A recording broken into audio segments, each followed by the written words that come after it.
Bismillahirrahmanirrahim. Biniyatil qabul tamami kunsul al-ma'mun solution zahiran wa Allah wa ridul rasul innallaha yashhadu bil rahmani wa bil rahmani wa yu'adhiluna bil jannah wa yud'aluna min maqadi masrun farah mana wa sabana salih biniyatin salihah wa ila hadratin nabiy sayyidina Muhammadin sallallahu alaihi wasallam. Al-Fatihah. A'udzu billahi minasy syaithanir rajim. Bismillahirrahmanirrahim. Alhamdulillahirabbil alamin. الرحمن الرحيم مالك يوم الدين إياك نعبد وإياك نستعين اهدنا الصراط المستقيم صراط الذين أنعمت عليهم غير المغضوب عليهم ولا الضالين آمين.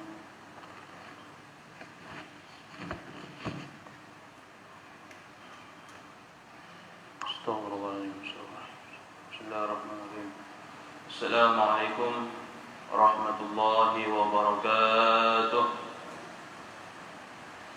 Alhamdulillah wassalatu wassalamu ala Rasulillah Sayyidina Muhammad ibn Abdillah wa ala alihi wa sahbihi wa man wala.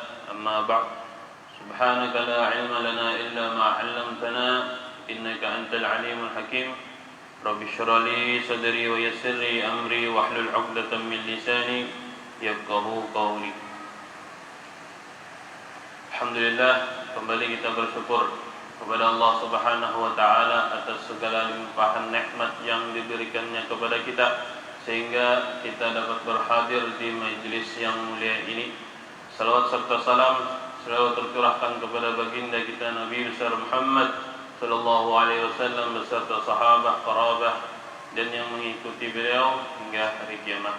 Yang mestinya kita berharap kepada Allah Subhanahu wa taala semoga dengan hadirnya kita di dalam majelis ilmu ini mudah-mudahan Allah Subhanahu wa taala mengampuni dosa-dosa kita, mengampuni dosa-dosa kedua orang tua kita dan dosa-dosa muslimin muslimat, dan semoga Allah Subhanahu wa taala tidaklah kita keluar dari majelis mulia ini kecuali Allah Subhanahu wa taala mengabulkan segala hajat-hajat dunia dan akhirat. Amin. Amin ya rabbal alamin. Jamaah rahimakumullah.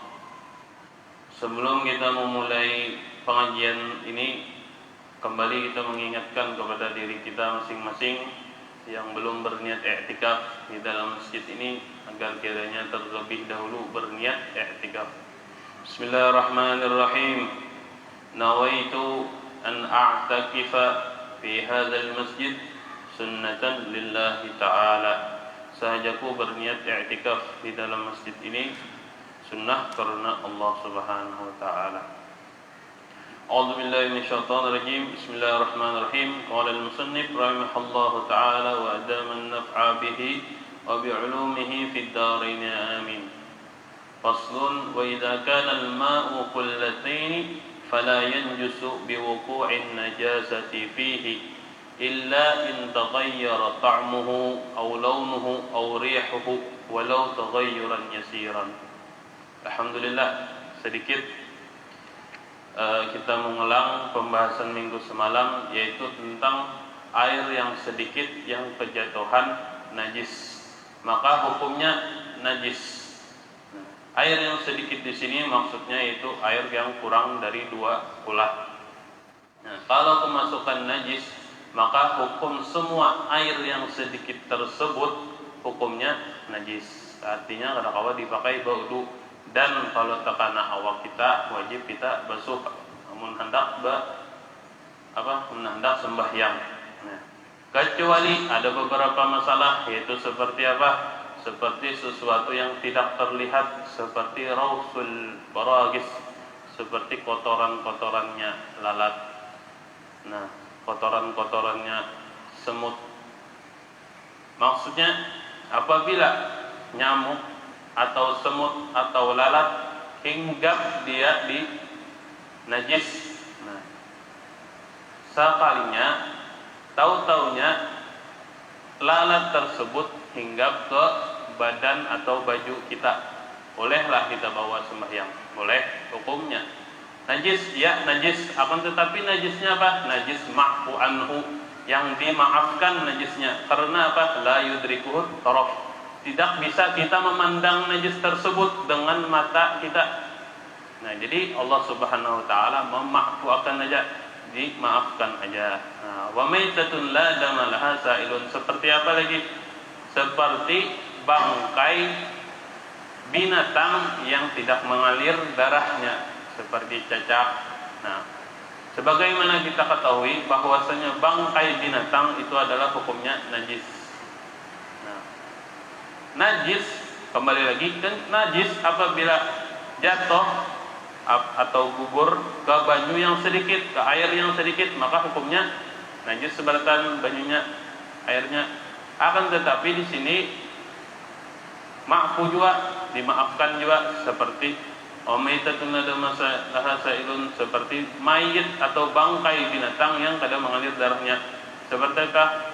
Seperti lalat yang jatuh ke air di ember. Nah, lalat mati tergugur di banyu seember, kawalah masih kita pakai wudu banyunya. Masih kawah. Soalnya apa? Soalnya dimaafkan aja oleh syariat, oleh Allah Subhanahu wa taala. Kecuali dua syarat. Nah, illa in ghayyarat aw turihat, kecuali berubah bajunya dengan keguguran najis tersebut, dengan keguguran bangkai lalat tersebut, sehingga apa? Bajunya atau airnya itu berubah. Nah, asalkan jangan berubah, artinya asalkan jangan berubah bajunya kawan dipakai. Kemudian apa lagi? Auturihat, atau kita mengandaki sorangan. Misalnya ini ada bangkai lalat, ada banyu seember, lalatnya kita andak ke banyu seember, kada kawa juga dipakai banyunya. Nah, kemudian sedikit kita membahas tentang hari ini, yaitu bagaimana hukum air dua kulah. Nah, ujar musannif, wa idza kana al-ma'u qullataini, dan apabila air itu sampai dua kulah, fala yanjusu biwuqu'in najasati fihi, maka air tersebut tidak menjadi najis apabila keguguran najis. Ulun ulangi, yang pertama tadi pembahasan air yang kurang dari dua kulah, keguguran tahi cacak misalnya, najis kalau tuh najis seberataan banyunya. Kenapa? Karena kurang dari dua kulah. Nah, kalau yang kita bahas hari ini yaitu air yang dua kulah atau lebih keguguran najis seperti tahi cacak. Nah, apa hukumnya? Fala yanjusu biwuqu'in najasati fihi, hukumnya airnya kadang menjadi najis illa in taghayyara ta'muhu aw launuhu aw rihuhu, kecuali apabila berubah rasanya atau warnanya atau baunya, walau taghayyuran yasiran, walau perubahannya sedikit saja. Nah, jadi amunnya sudah berubah, kadang-kala dipakai, kadang-kala dipakai lagi. Walaupun misalnya banyu sekolam lebih dari dua kolam malahan, keguguran tahi cacak misalnya, banyak tahi cacaknya, akan tetapi kada merubah banyu, maka hukumnya kada apa aja, kada apa aja, artinya kawa masih dipakai berwudu. Fa in zala taghayyuruhu bi nafsihi aw bima'in tahura.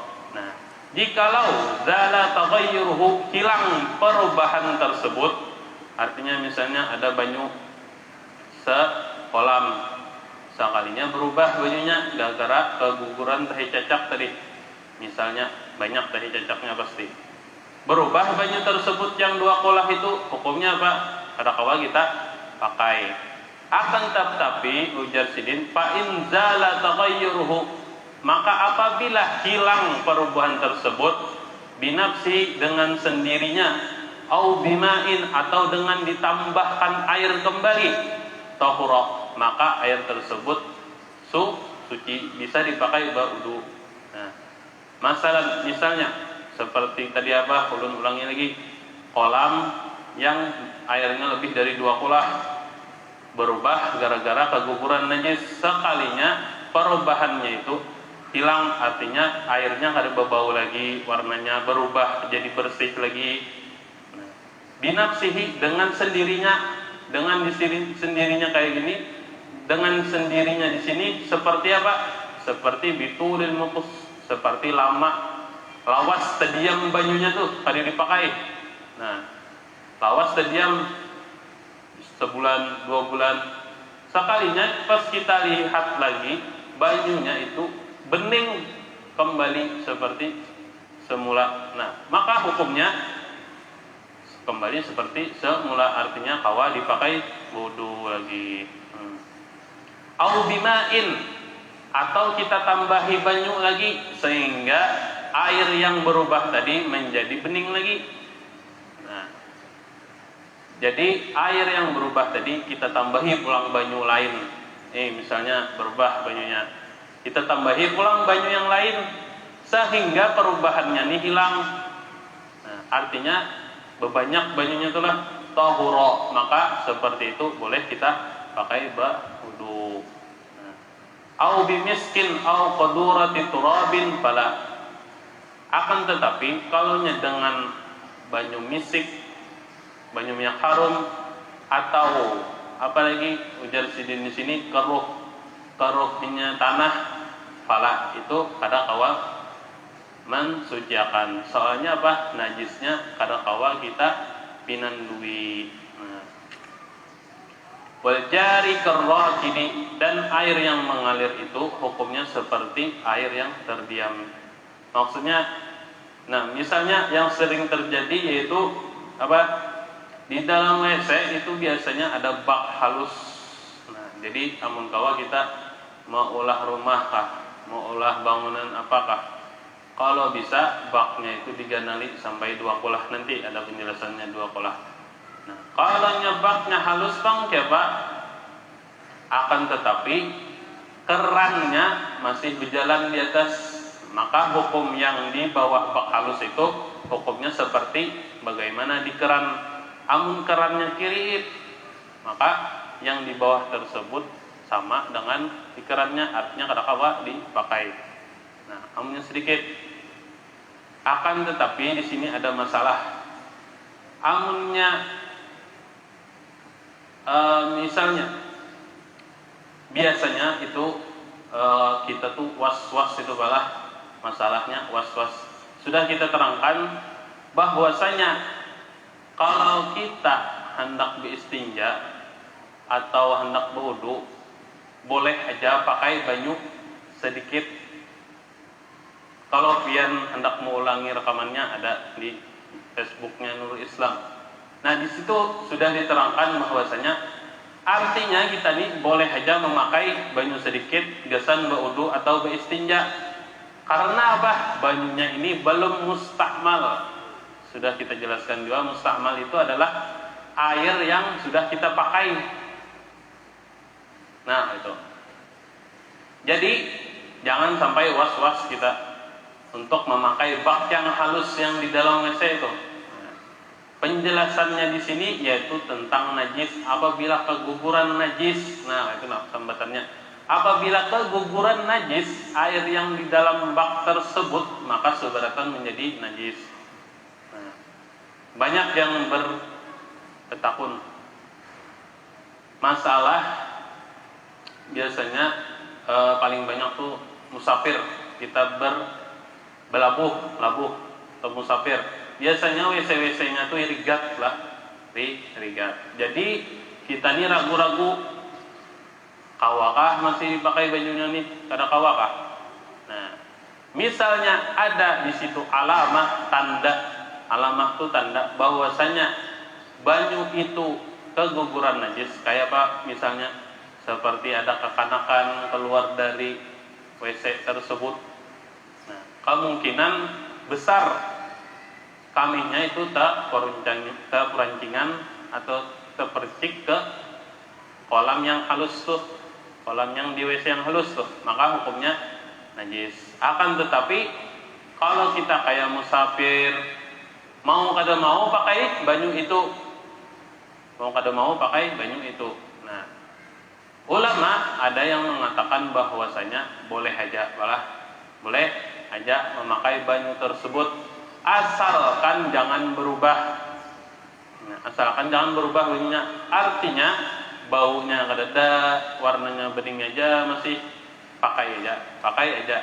Asal jangan was-was kita pakai kah. Nah, jadi alhamdulillah kita sudah berulang kali menjelaskannya. Nah, jadi insyaallah sudah dapat dipahami hari ini lah. Yang kedua pulang ada masalah ember. Nah, ember biasanya itu pakai ember cat. Ember cat di sini hukumnya itu ya sama kayak kolam yang halus tadi. Nah, apabila keguguran najis, hukumnya najis.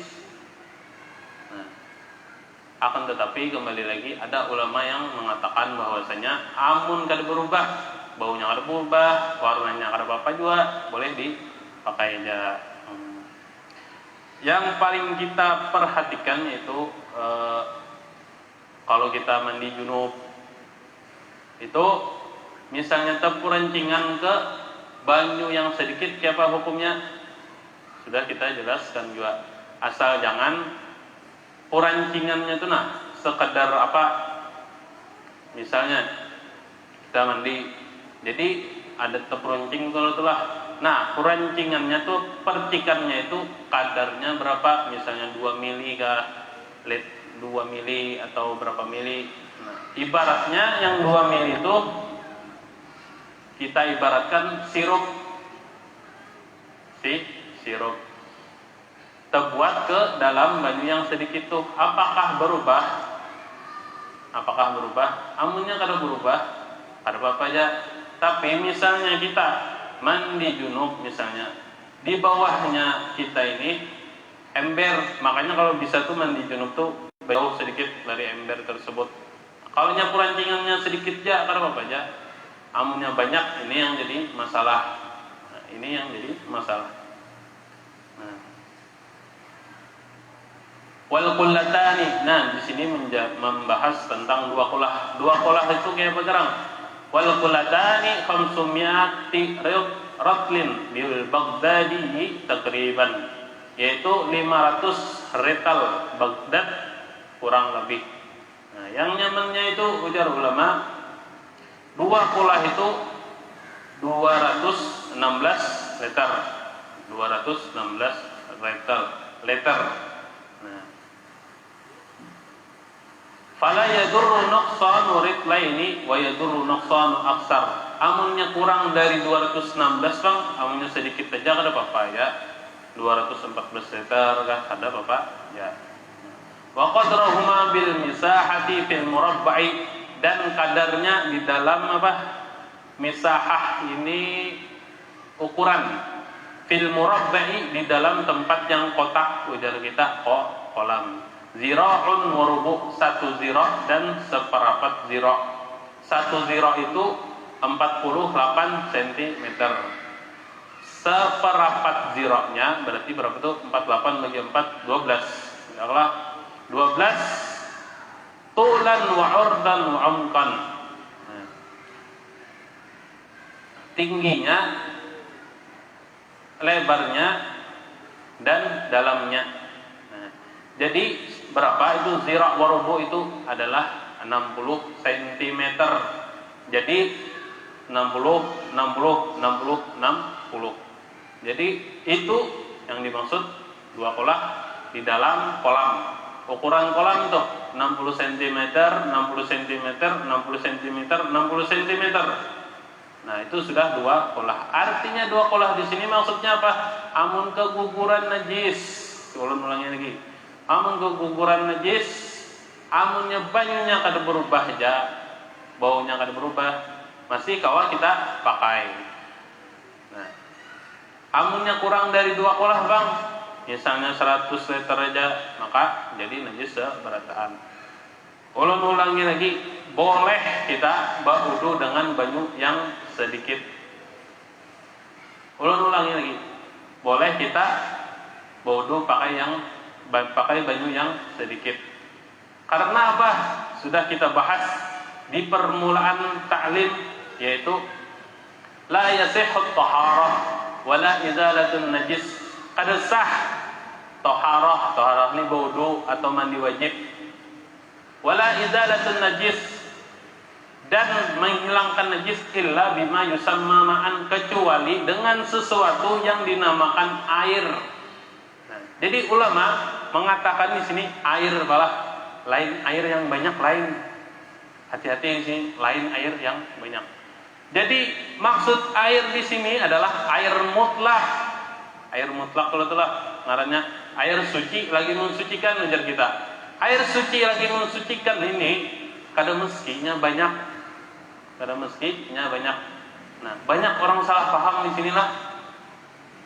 Intinya kayaknya mungkin nyaman. Banyu aquasa ini boleh dibawa wudu. Nah, itu aja sudah. Kenapa? Karena belum dipakai untuk taharah wudu.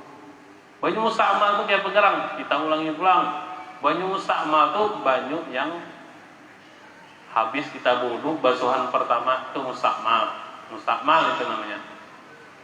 Itu kalau boleh dipakai wudu. Nah, kayak tadi masalahnya kolam yang halus di WC, di hammam, di tempat qada hajat, bolehlah kita pakai banyunya? Boleh. Kenapa jadi kada boleh? Sah. Kenapa jadi kada sah? Selama apa? Selama banyunya kada berubah. Orang memikirkannya lah harus banyak banyunya, harus yang 216 tadi kada. Maksud yang 216 tadi pembahasannya di dalam misalnya inya keguguran najis, siapa hukumnya? Misalnya inya berubah, siapa hukumnya? Nah, sudah ulun sampaikan. Nah, soalnya ini jarang dibahas oleh ulama-ulama kita. Nah, jadi di sini wajib kita terangkan kepada umat bahwasanya kayak itu tuh yang sebenarnya. Soalnya kebanyakannya kita kada mengerti tentang banyu, dia belum mengerti lagi. Begini masuk ke dalam wudu. Mudah-mudahan kita diberikan oleh Allah Subhanahu wa taala paham. Jadi fikih itu paham lah sebenarnya. Ilmu fikih itu ilmu kepahaman. Nah, apabila kita sudah paham, maka Allah Subhanahu wa taala mengangkat derajat kita. Yarfa'illahu alladziina aamanu minkum walladziina utul 'ilma darajat. Terus wa qadrahuma bil masahati fil murabba', dan kadarnya ukuran di dalam kayak kotak nih apa aja termasuk kayak kolam. Berapa tadi? Zira'un wa rub'un tulan wa ardan wa umqan, 1 zira' dan seperempat zira', panjang, lebar dan tingginya. Panjang, dalam dan tulan, panjang, wa ardan dan lebar, wa umqan dan dalamnya. Nah, wa fil mudawwari kal bi'ri, kalau di dalam tempat yang bulat pang ya Pak, kayak ember tadi, kalbiri kayak sumur, zira'ani umqan wa zira'un ardan, 2 zira' dalamnya dan 1 zira' lebarnya. Nah, akan tetapi ada ulama di sini mengatakan juga zira'ani wa nisf. Nah, jadi ada yang mengatakan 2 zira' dan setengah zira' dalamnya. Nah, berapa sentimeternya? 120 bulatannya itu 120. Dalamnya berapa? 48 cm. Nah, itu 2 kulah sudah, 2 kulah. Wa tahrumu at-taharatu bil ma'il musabbali lisyurbi. Nah, ini pembahasan lain pulang. Jadi kita alhamdulillah sudah membahas ngaran-ngarannya banyu kayak apa lah. Sudah ulun sampaikan lah.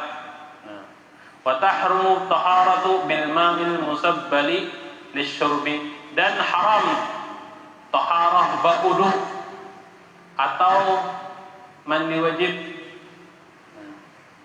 bil ma'il musabbali lisyurbi, dengan air yang diwakafkan untuk diminum. Nah, artinya amun kita berwudu di situ haram, kada boleh. Di sini ada masalah. Nah, apakah air-air di masjid ini boleh kita bawa mandi? Boleh adalah. Nah, jawabannya Asy-Syaikh Malibari di dalam kitabnya disebutkan suila Al-Allamah At-Tambadawi. Jadi ditanya si dini ngarannya Syekh At-Tambadawi, si dini orangnya faqih, orangnya ahli fikih, orangnya alim.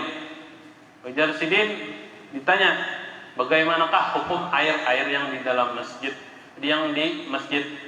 Maksudnya air kayak di pauduan, kayak itu.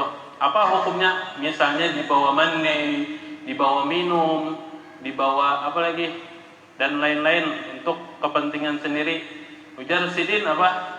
Amunnya ada alamah tanda dari seorang faqih, maksudnya dari imam masjid atau takmir masjid atau yang ngurusi masjid, kada boleh. Maksudnya kayak ada di sini khusus baudu, misalnya kayak itu. Maka kita kada boleh minum banyunya. Akan tetapi apabila ada tanda dari kayak imam masjid atau takmir masjid yang ngurus-urus masjid nih, berdiam aja. Nah, artinya boleh aja kita pakai mandi dan lain-lain. Li ta'mimil manfaah. Karena kita tahu bahwasanya boleh aja. Artinya nya kada sarik. Amun inya tahu bahwasanya itu dikhususkan untuk baudu aja, pastinya menagur. Nah, itu. Amunnya kada ada taguran, boleh kita pakai. Boleh aja mandi, terserah aja. Kada apa-apa. Kada apa-apa. Asalkan jangan israf, jangan berlebihan.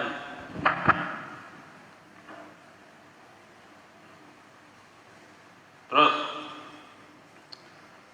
wa tahrumu taharatu bil ma'il musabbali lisyurbi, dan haram bersuci dengan air yang diwakafkan untuk minum. Faslun idza ishtabaha alaihi tahirun bimutanajjis, wallahu a'lam bissawab. Mungkin kiranya sampai di sini dulu, moga-moga ada manfaatnya. Salah ya, mohon maaf. Minta halal, minta ridha. Apabila ada kesalahan, mungkin insyaallah kita sambung minggu depan. Wabillahi taufiq wal hidayah wal ridha wal inayah. Wassalamualaikum warahmatullahi taala wabarakatuh.